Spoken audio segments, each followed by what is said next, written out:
Hey, what's up guys? Tyler here with Secureteam. On this channel, we talk a lot about UFOs, aliens, the unexplained mysteries in our skies and in space. We show a lot of footage, a lot of photos, and a lot of eyewitness testimony.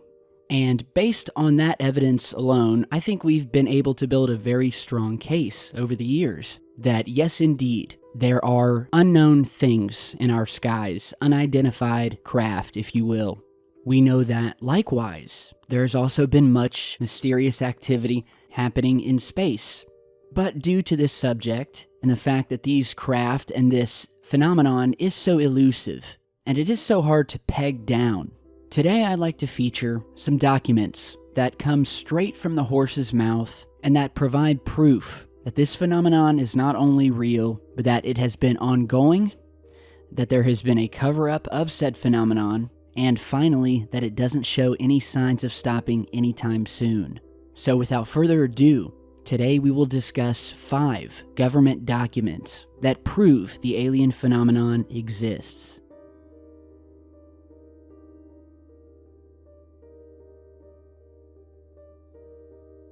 For good reason, this is one of the most important UFO documents we have. On September 23, 1947, right at the beginning of the so-called modern UFO era, General Nathan Twining, head of the U.S. Air Material Command, or AMC, wrote a classified letter to Air Force General George Shulgin regarding the, quote, flying discs. He said the objects were real and not visionary or fictitious. They may possibly be natural phenomena, he wrote, such as meteors. However, he then went to say, quote, the reported operating characteristics such as extreme rates of climb, maneuverability, and action, which must be considered evasive when sighted, lend belief to the possibility that some of the objects are controlled either manually, automatically, or remotely. Twining listed several common descriptions of UFOs. They generally were silent, had a metallic or light reflecting surface, were circular or elliptical in shape, and often flat on the bottom. Many descriptions indicated a dome on top.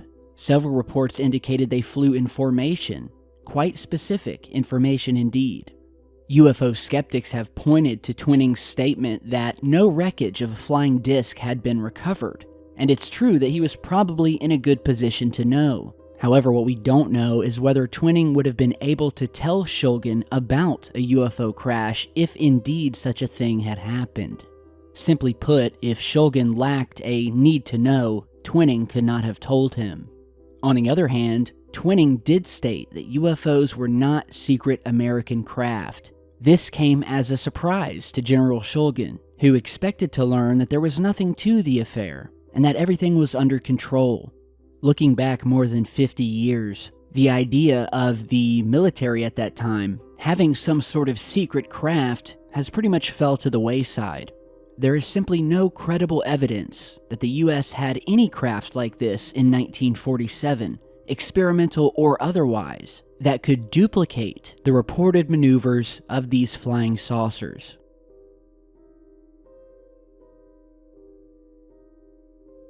This 3-page document is just as extraordinary and mysterious as the Twining Memo, where on January 31st, 1949, the FBI issued a memo on UFOs entitled Protection of Vital Installations.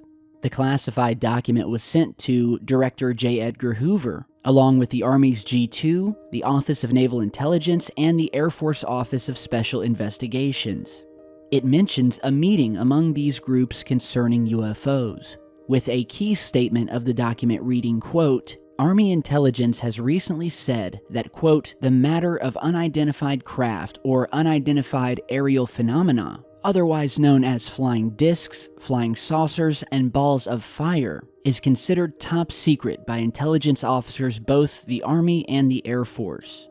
Now mind you guys, this was just a year and a half into the modern area of UFOs, where for quite some time the government had been telling the public that this phenomenon was nothing more than a combination of hoaxes, hallucinations, conventional aircraft, and misidentifications. So why then was this subject considered top secret?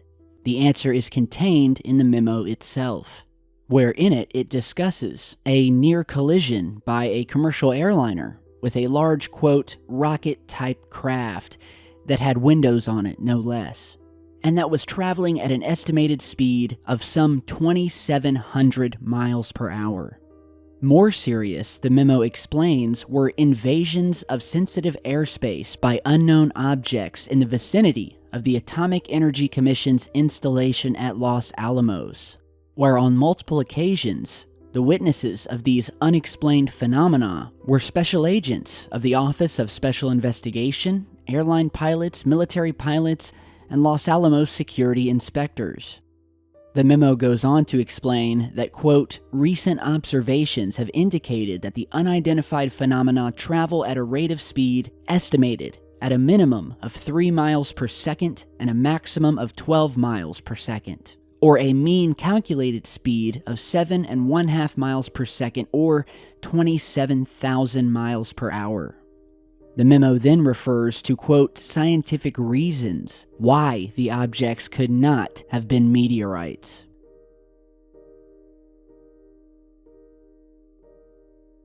This document describes a rather close-up and personal UFO encounter on July 9, 1951, by the pilot of an F-51 fighter plane from Lawson Air Force Base in Georgia. The pilot, a combat veteran from World War II, provided quite a bit of detail which was recorded in the report. The object was described as flat on top and bottom and appearing from the front view to have rounded edges and slightly beveled. The object was completely round and spinning in a clockwise direction. No vapor trails or exhaust or visible system of propulsion. Described as traveling at a tremendous speed.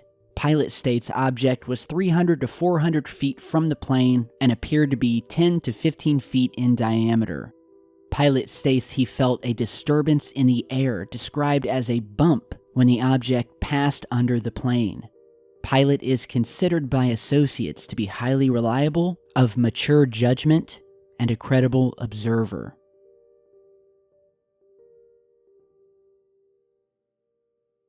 From late 1989 to the spring of 1990, hundreds of reports of lighted objects, often described as large triangular-shaped craft, were recorded in Belgium.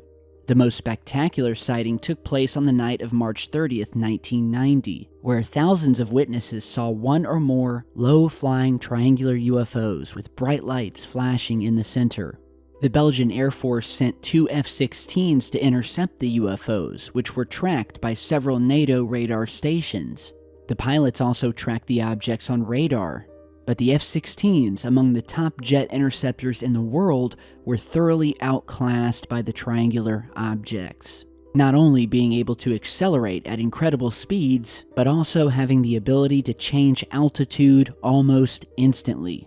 Major P. Lebret of the Belgian Air Force General Staff did not seem to think these were American craft. His report on observation of UFOs during the night of March 30th, 1990, includes a detailed chronology of events and dismisses several alternative hypotheses. The speeds measured at the time and the altitude shifts exclude the hypothesis according to which planes could be mistaken for the observed UFOs. The slow moves during the other phases differ also from the moves of conventional planes.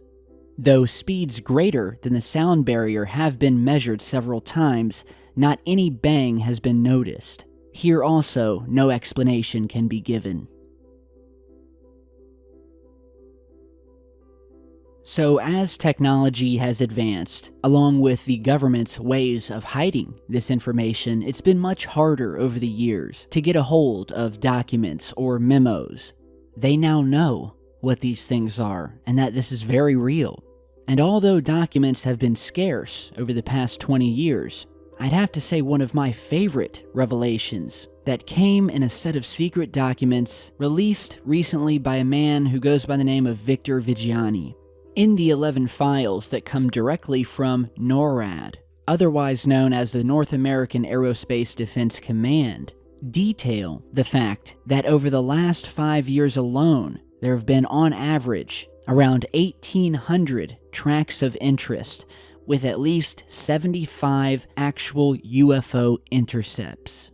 What this means is that the fighter jet pilots managed not only to get close enough to the UFOs and establish visual contact, but also to get a target lock, along with an air traffic control report about an incident in which 2 Canadian CF-18s scrambled from the Comox Air Force Base, pursued 3 UFOs at an altitude of about 35,000 feet, where they then gained contact and engaged the unidentified craft.